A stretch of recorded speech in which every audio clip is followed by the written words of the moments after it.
नमस्कार। आज हम एक बहुत गहरे सवाल पर बात करने वाले हैं। जब किसी से उसका सब कुछ छीन लिया जाए तो आखिर में बचता क्या है? हम चल रहे हैं मनोचिकित्सक विक्टर फ्रैंकल के साथ उनके अनुभवों में, जहां उन्होंने नाजी कॉन्सेंट्रेशन कैंप की उस भयावह दुनिया में इंसान की आत्मा की सबसे बड़ी ताकत को खोज निकाला था।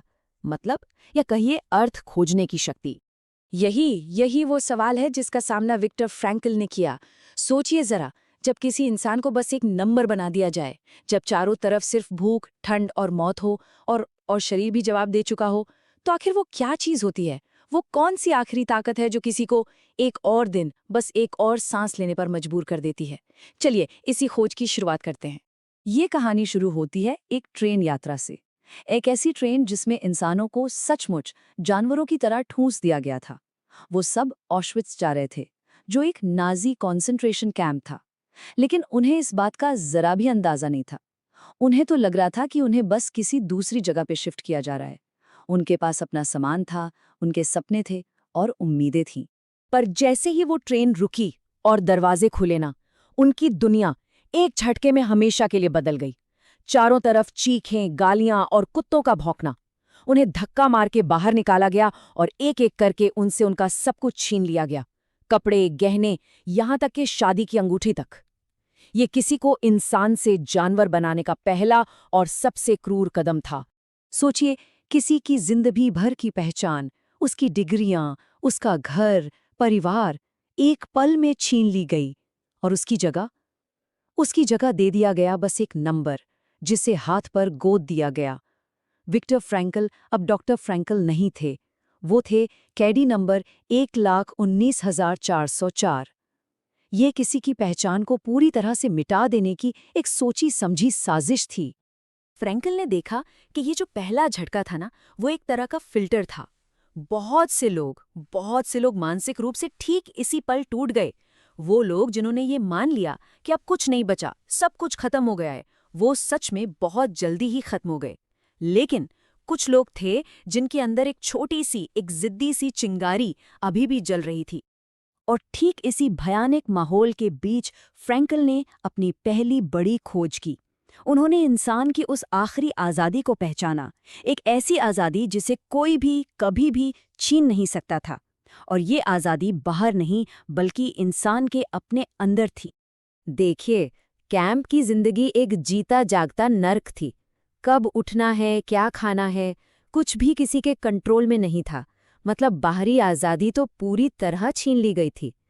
लेकिन फ्रैंकल ने यह महसूस किया कि जो कुछ भी हो रहा है, उस पर कोई रिएक्ट कैसे करता है, यह हमेशा एक चॉइस होती है। बाहरी दुनिया आपका सब कुछ छीन सकती है, पर आपके दिमाग के अंदर क्या चल रहा है, उसे नहीं छीन सकती। और ये विचार, ये बहुत ही पावरफुल हैं। सोचिए, जब कोई गार्ड उन्हें गालियां देता, तो उनके पास दो रास्ते थे।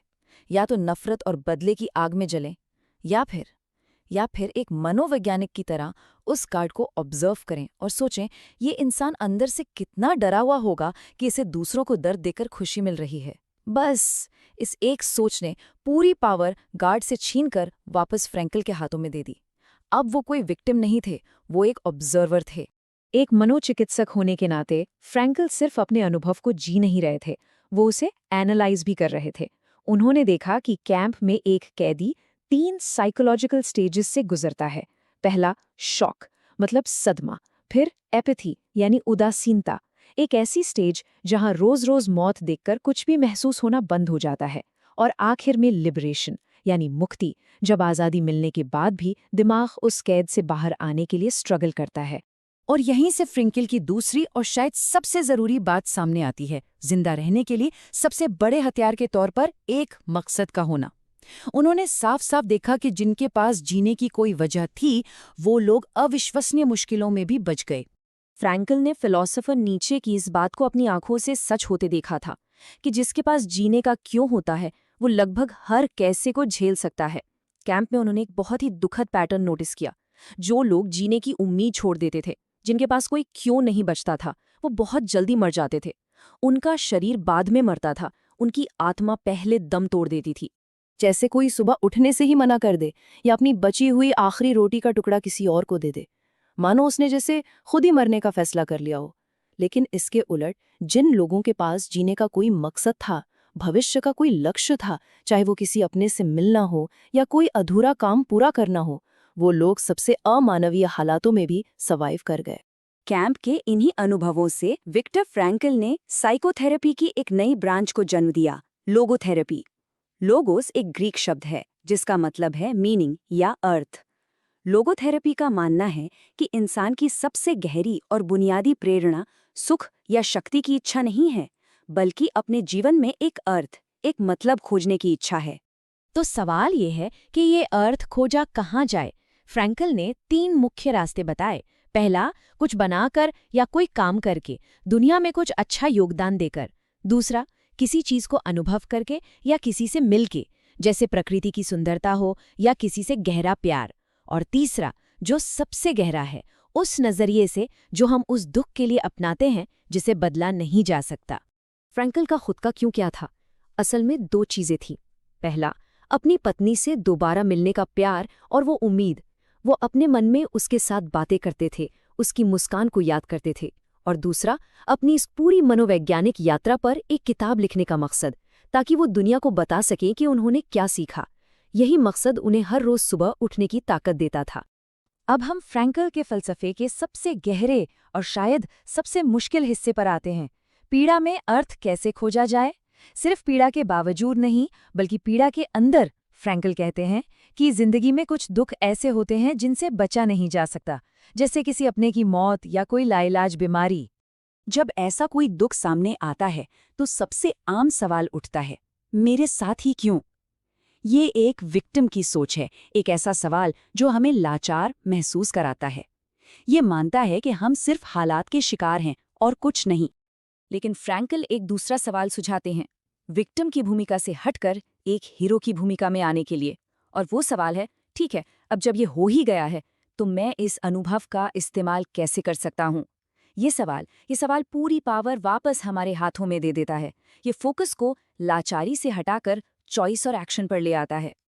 और यही फ्रैंकल की सबसे गहरी बात है कि जिस पल हम अपनी पीड़ा को कोई मकसद दे देते हैं, चाहे वो दूसरों को प्रेरित करना हो या एक ज्यादा दयालु इंसान बनना हो, तो वो पीड़ा रहती ही नहीं, उसका रूप ही बदल जाता है।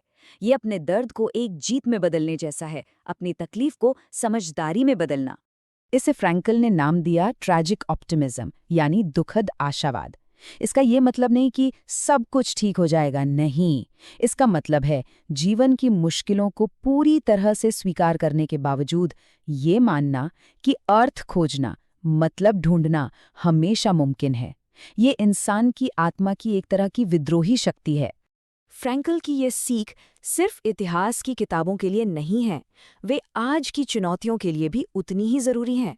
ये हमें आज़ादी और जिम्मेदारी के उस संतुलन के बारे में बताती हैं जिसे हम अक्सर भूल जाते हैं। फ्रैंकल ने एक बहुत ही दिलचस्प सुझाव दिया था। उन्होंने कहा कि अमेरिका के ईस्ट कोस्ट पर स्टैचू ऑफ लिबर्टी है, जो बहुत अच्छी बात है, पर वेस्ट कोस्ट पर एक स्टैचू ऑफ रिस्पॉन्सिबिलिटी यानी जिम्मेदारी की प्रतिमा भी होनी चाहिए। क्यों? क्योंकि उनका मानना था कि आज़ादी सिर्फ आधा सच है। बिना जिम्मेदारी के आज़ादी सिर्फ एक अराजकता बनकर रह जाती है। फ्रैंकल को ये डर था कि हमारा आज का समाज सिर्फ आज़ादी का जश्न मना रहा है और जिम्मेदारी को भूलता जा रहा है। उन्होंने एग्जिस्टेंशियल वैक्यूम या कहिए अस्तित्वगत खालीपन के बारे में चेतावनी दी थी। ये एक ऐसा खालीपन है जो बाहरी सफलता के बावजूद अंदर महसूस होता है, क्योंकि जीवन में एक गहरे क्यों की कमी होती है। और जब ये खालीपन होता है तो लोग आसान जवाबों और तानाशाही का शिकार हो जाते हैं। तो फिर इसका हल क्या है? फ्रैंकल के मुताबिक ये है सेल्फ ट्रांसेंडेंस में, मतलब सच्चा अर्थ और खुशी खुद पर फोकस करने से नहीं मिलती। ये तब मिलती है जब हम खुद को भूलकर अपने से बड़े किसी मकसद के लिए या किसी दूसरे इंसान को प्यार करने में खुद को लगा देते हैं। और आखिर में फ्रैंकल का सबसे बड़ा सबक यही है कि जीवन का कोई एक बना बनाया मतलब नहीं होता।